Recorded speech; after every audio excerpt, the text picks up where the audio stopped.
Paano ba mag-load sa Smart Bro Home Wi-Fi through GCash? First, need po natin syempre ang GCash and lagyan natin ng certain amounts yung GCash.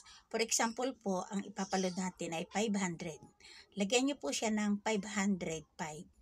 Ganun po kasimple lang. Then, open po natin ang ating GCash.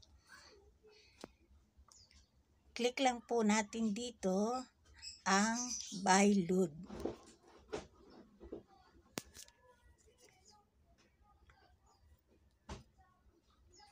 Then, next po natin i-click ay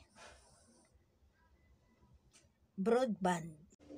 After po, click po natin yung next. May nakalagay pong buy load. Ilalagay nyo po diyan ang number ng broadband wifi na lalagyan ninyo ng load.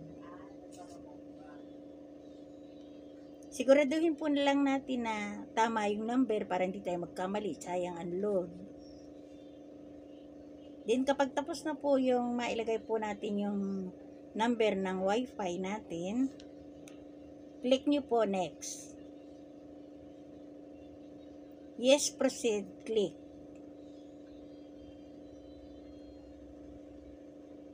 Then may lalabas po dito na amount ng mga load na pagpipilian ninyo. Kung ano po yung gusto nyong i-load, nandito. Mamili lang po kayo. For example po, ang ipapaload nyo ay 1,499. Click nyo lang po yan.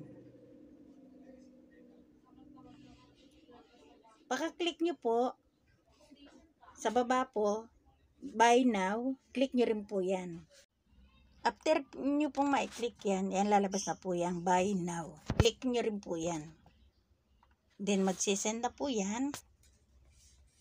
Lalabas na po yung load amount na binili natin sa GCash. Then, ang lalabas po niyan ay pay. The amount click. Ayan na po siya. Pay now. Ganyan lang po kadali ang pag-load sa GCash ng Smart Bro Wi-Fi. Sana po ay nagustuhan nyo. Thank you very much for watching.